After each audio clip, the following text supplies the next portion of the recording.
Hi everyone, welcome back to JoWeedonMelbourne on my Facebook page. I have a new card to show you, this one here with a gorgeous mermaid that comes from our Magic Mermaid stamp set that I actually don't own. I've borrowed this from Susan, but you'll see that I've given her a bit of dimension. I've propped her up on some dimensionals and made it so that her body's looking a bit fluid. And I'll show you what I used in order to put this card together. So I've used the old olive cardstock. This is plain, as in this is the way you purchase it. And then when you run it through the subtle embossing folder, it creates a linen type look. I hope you can sort of see the detail there. It gives just enough detail, but is literally still subtle. And you can use it either side. There's not a big difference really in it, but that just creates enough texture for the card and a bit of interest. Then I've used Leave a Little Sparkle. Remember I told you yesterday that I'm going to be using this stamp set quite a lot. So you'll see on here I've used the Leave a Sparkle, I guess like a flourish here, around the outer area of my Whisper White. To me it kind of looked a little bit like a mermaid swimming through the water, so again a bit of interest on there. And I've used the Stamp and Blends. Let me just move this out of the way.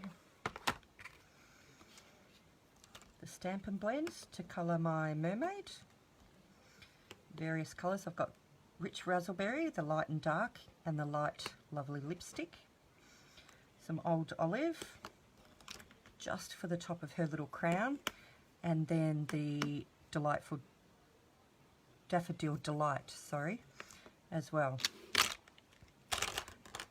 I've put the base of the card with the Whisper White and the Old Olive together. That's sort of fairly self-explanatory really. And then with my mermaid, here's one I've got ready to go already. I've coloured her in, and then I've also cut out another headpiece, which I can't find right now. Ah, here she is. So I've cut this out, and then that goes on the top, gets stuck down. Oh, actually, first of all, I did burnish her hair just a little bit. Flip it over and just get a little bit of texture into each of those areas that you've sort of individually cut. And I've actually placed tiny pieces of dimensionals onto various parts before wet gluing the top of her head down.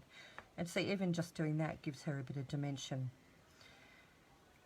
So after I've applied the Wink of Stella, which just gives such a beautiful effect to her shimmery tail, again I've burnished her. Burnished, not banished.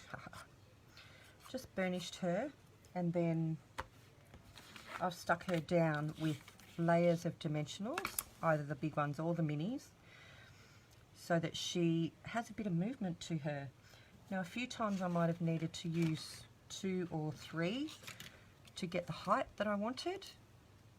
I'll just do this bit quickly. Whoops, I'm throwing them everywhere. And you'll sort of learn that you can place it really wherever you like to give her a bit of dimension, and then put a glue dot down underneath, you know, the middle of her gorgeous tail.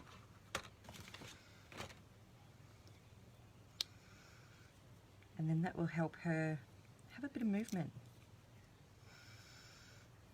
And the flick is what I really like, the flick of her tail. I'd probably prop this up with one more, I think, just to give her that extra height before gluing her head down onto the card.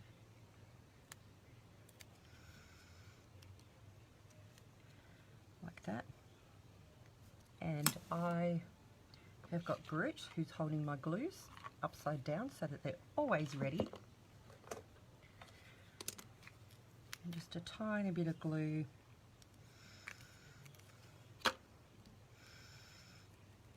That might have even been a little bit too much. Go. And pegs can be a good friend as well. There you go. And you just wait for that to dry before removing it, and then you can put the sentiment, leave a little sparkle wherever you go, and a couple of dimensionals around. If there's anything in this video that you really like and you'd like to purchase, feel free to contact me through my Facebook page or email. And certainly leave a comment so that I know how I'm going. It's only my second video. And have a great day. Stay warm. Thanks for your time. Bye.